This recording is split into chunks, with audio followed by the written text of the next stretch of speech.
It's time for me to put some new orthotics in my cycling shoes. And what I'm going to do is I'm going to show you what I put in there and why. You may find this interesting. My goal is to not sell you these orthotics because, quite frankly, these are not for everyone. But I have a lot of experience dealing with this, and I'm going to show you why certain orthotics may work better for you. Also, it's to educate you so that when you watch YouTubers who are bike fitters like Bike Fit James and Neil Stanberry, I think they understand what they're doing, but this hopefully will be a complete guide so that you can get a really good understanding of what's going on and why this is working. Sometimes they're doing something and they just don't explain it in super detail, and that's what this video is going to be about. These are the G8s heel wedges, which I'm going to show you the details of that. And then these you may not know a whole lot about, but you're going to become an expert and basically have your PhD today. There are 5 components to getting these orthotics to work perfectly for you. I'm going to go over each one in detail. Probably so much detail you're going to get bored, but you're going to get smart.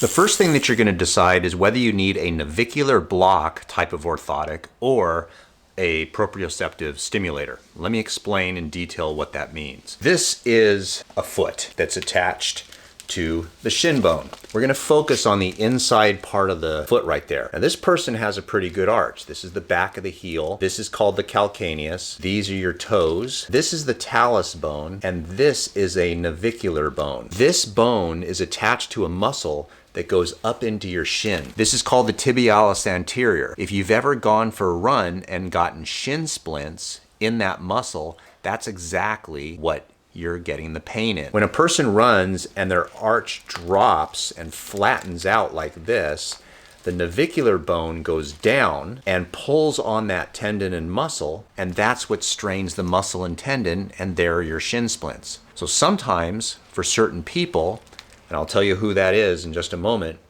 they need an orthotic that blocks that navicular bone from dropping. So this would be an example of an orthotic that when you place it in here like this, it will prevent the navicular bone from dropping because this right here has no give whatsoever. It's hard as a rock. In fact, this is carbon fiber. It stops that navicular bone from dropping and helps prevent what's called pronation.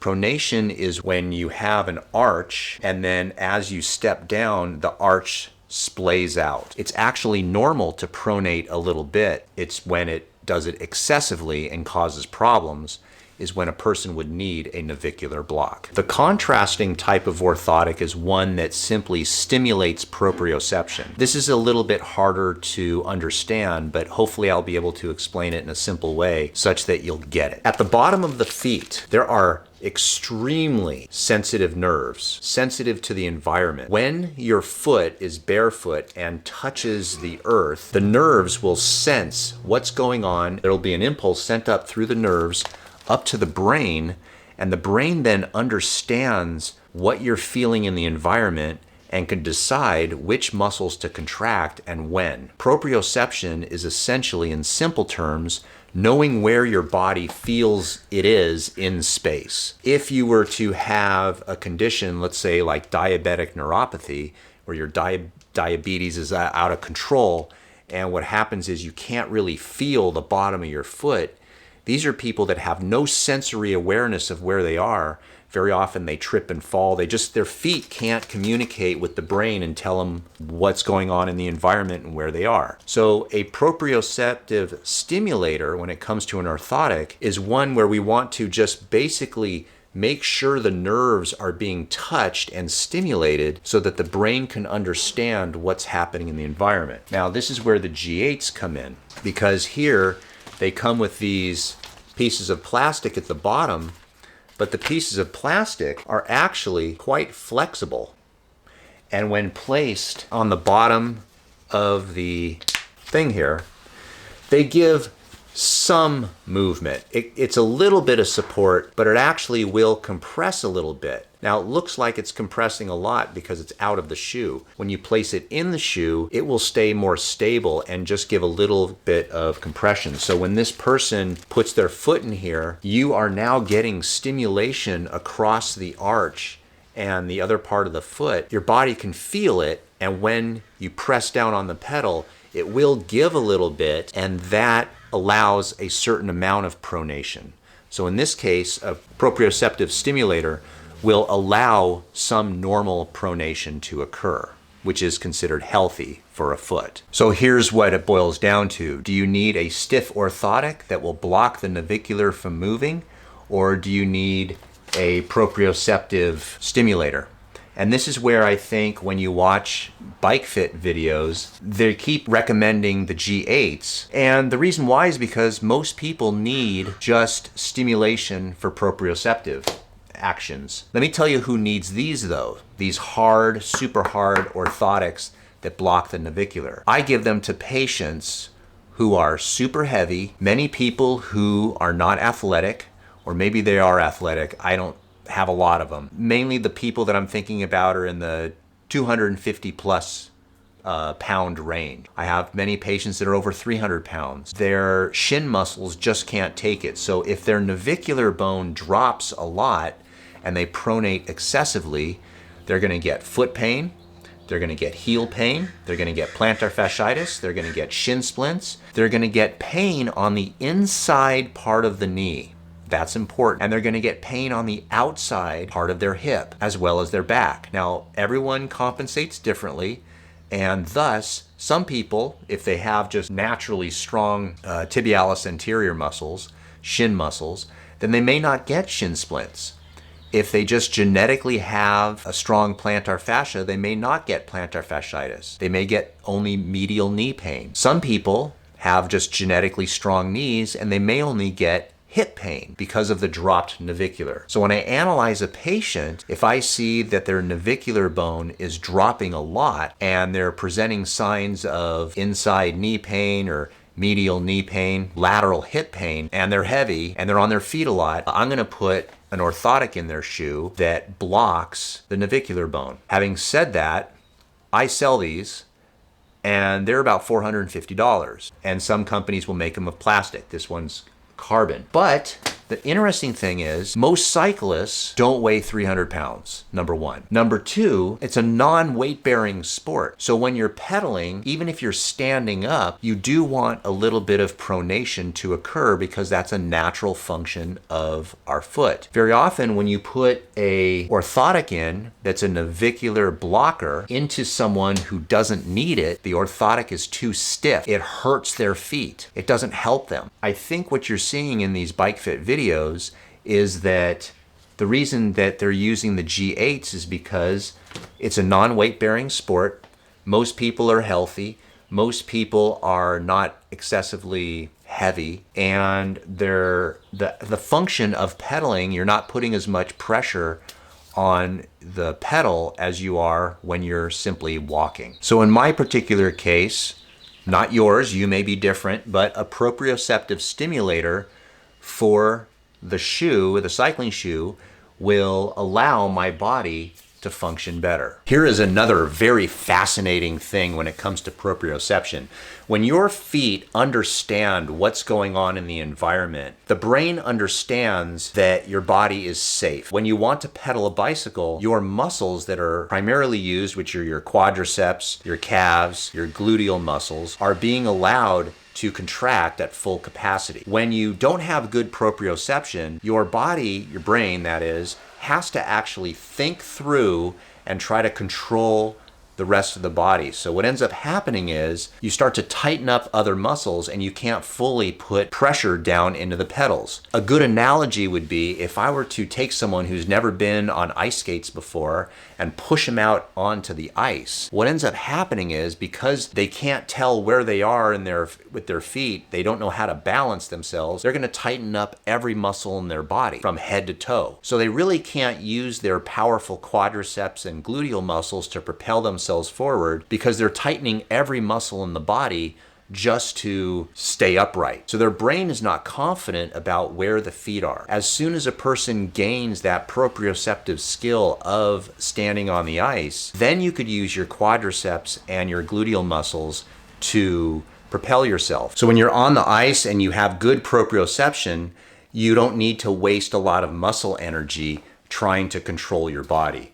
And this is exactly what happens when, for example, Bike Fit James, I think he knows what he's doing, but I'm not sure if he's explaining it this way, is that he will put pressure mapping on someone's saddle. And then by putting arch supports in their shoes, they actually become more balanced on the saddle.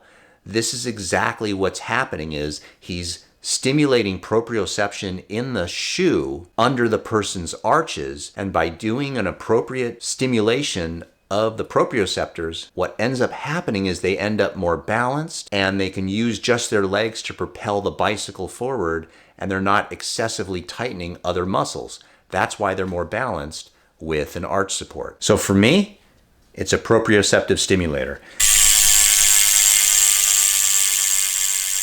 Now, there are 5 different levels of these arches, so how do you know which arch to use? I'm glad you asked. The instructions for these orthotics actually say to use the number 1, to use that for a little while, then you will progress to go to the number 2, and so forth. And that's actually not a bad way to get started. That's a good way to try to figure out what arches work best for you. But I have a faster way, because when I use these G8s for patients usually don't want to wait for an experimental period. They're coming to you because you have an expert opinion, supposedly, and so I'm going to show you how this is done. What I'm going to do is I'm going to find out what my arch looks like without any pressure on it. This is considered neutral. Now, if you take this first one and you put it underneath my arch, there's actually quite a bit of space, an entire finger width right here. And so this one is just too low. That was the R2, by the way.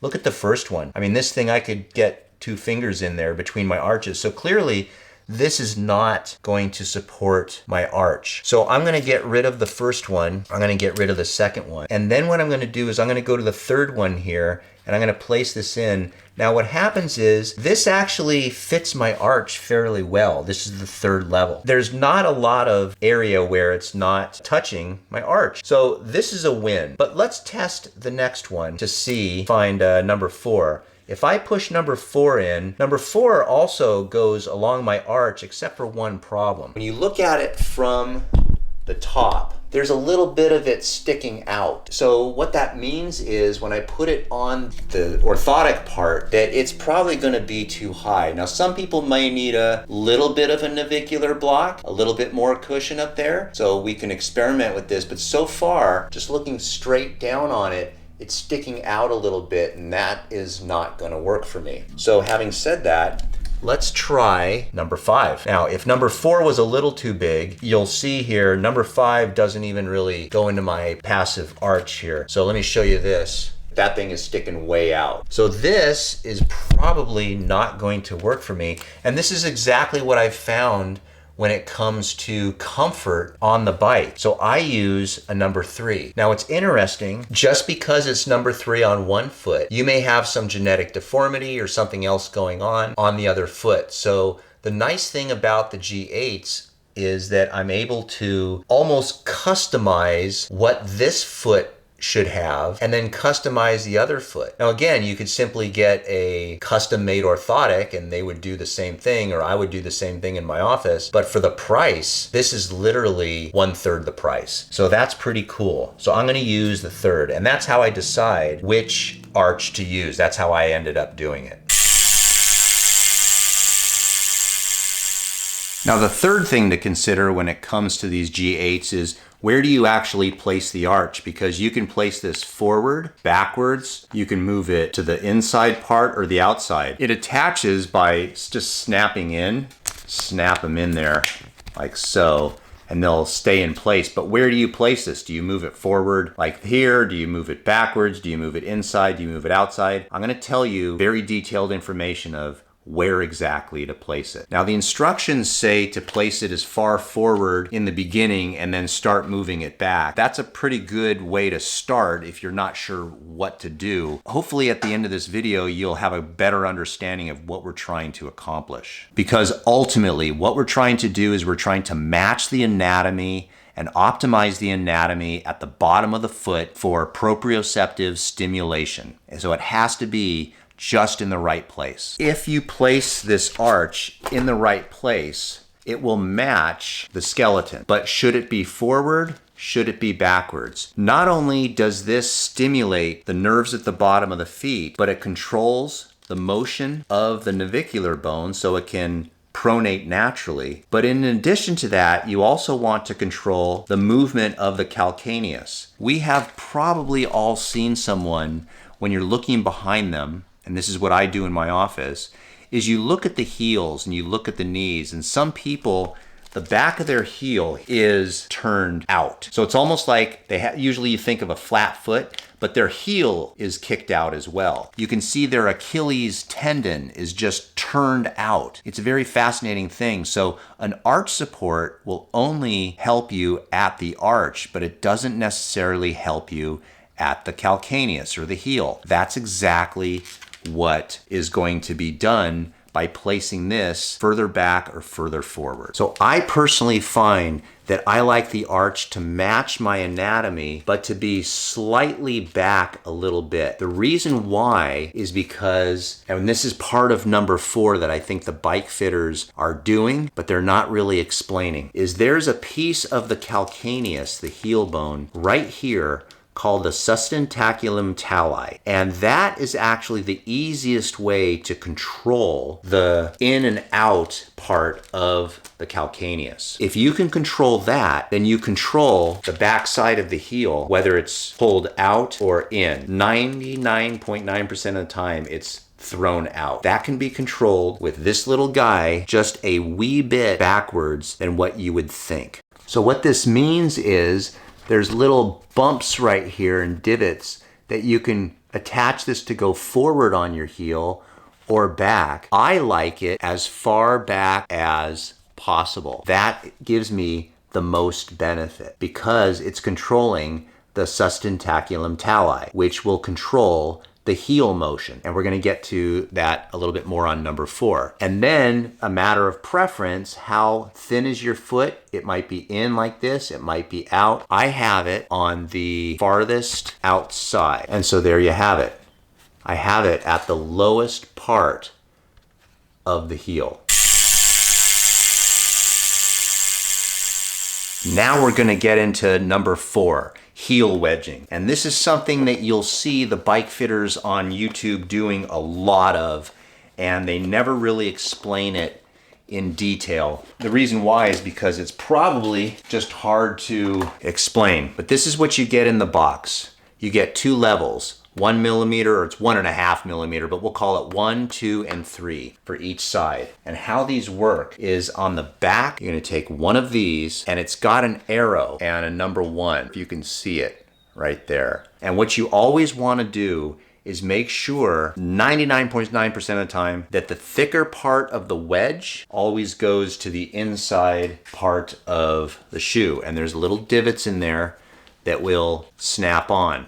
These bike fitters, either they know it or they are trying to figure it out. They are, without doubt, controlling subtalar motion. What is that? This bone is the talus bone. This is the calcaneus bone. The joint that allows the heel to go like this or like this is called the subtalar joint. And by putting a wedge underneath the heel, in addition to the arch support, pushed a little bit back, controls the subtalar joint. Here's what's fascinating about that.